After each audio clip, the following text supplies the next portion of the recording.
Ada masa ketika kita terluka, dan yang kita butuhkan bukanlah kata-kata indah, tapi kehadiran yang tidak menikam kita dari belakang.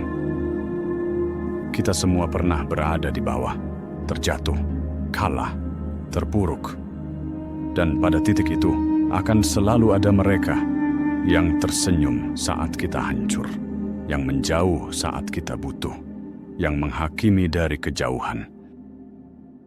Dalam dunia yang keras ini, bagaimana cara kita bertahan ketika yang kita percayai ikut menginjak? Tonton video ini hingga akhir. Bukan karena aku tahu segalanya, tapi karena aku ingin kau menemukan kekuatanmu sendiri. Dari tempat paling gelap di dalam dirimu, dari luka yang tidak terlihat, dari kesabaran yang menjadi senjata rahasia stoik.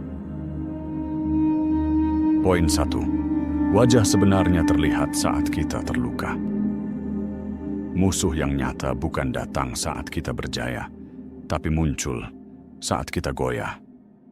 Seneca pernah berkata, teman sejati terlihat dalam kesulitan, bukan dalam kemakmuran.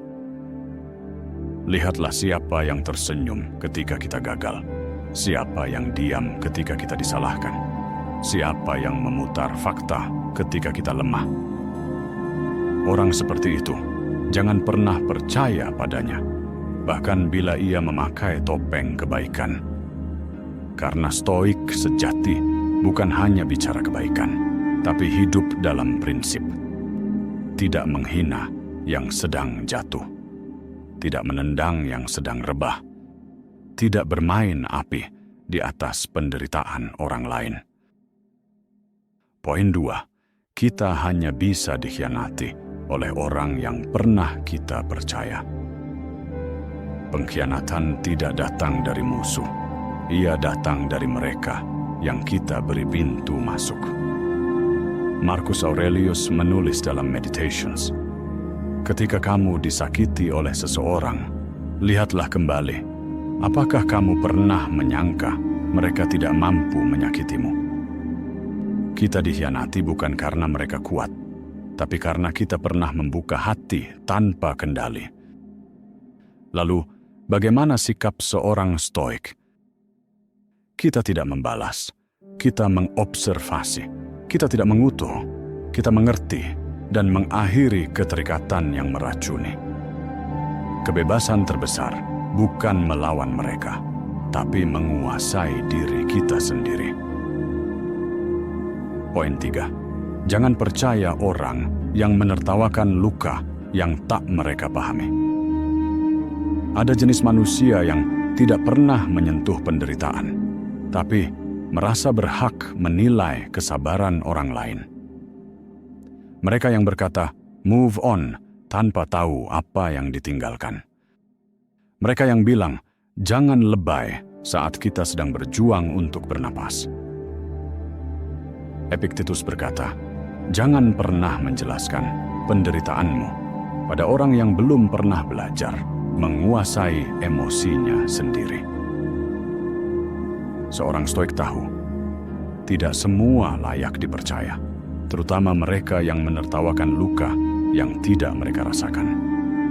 Karena hanya orang yang belajar mengendalikan dirinya yang pantas menjadi teman seperjalanan dalam penderitaan.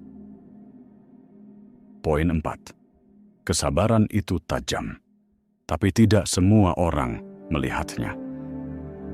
Kesabaran bukan kelemahan, tapi kebesaran jiwa yang diam saat dunia berisik. Ketika kamu tidak membalas mereka yang menghinamu, itu kekuatan.